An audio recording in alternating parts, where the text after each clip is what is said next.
Buy now, pay later companies, or BNPLs, like other tech companies, saw their stock prices crash in 2022. The culprit? Rising interest rates.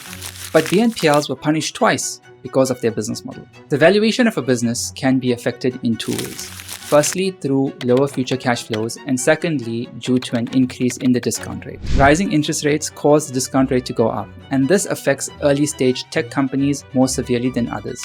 The reason is that these companies are expected to generate their profits and cash flows far into the future, which makes them more sensitive to changes in the discount rate. The situation was made worse for BNPLs because their business model is inherently dependent on an environment of low interest rates.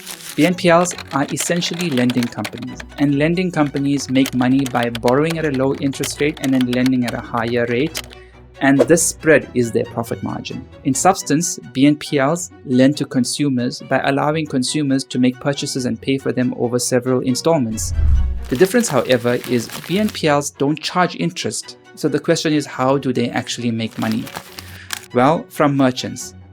BNPLs enter into agreements with merchants and they charge the merchant a fee for every transaction made. This fee typically can be anywhere between 2% and 6% of the sale amount, and merchants agree to this because they sell more as a result. In 2021, the expectation was for interest rates to remain low until at least 2024.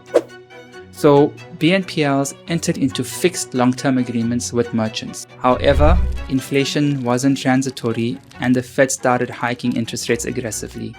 As a result, BNPLs were now borrowing at a much higher interest rate but still charging merchants the fixed 2 to 6%, and this significantly eroded their profit margin and future cash flows. An important lesson: don't get excited by innovative business models or tech.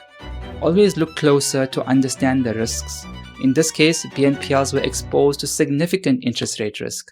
Follow me here for more valuation and finance content.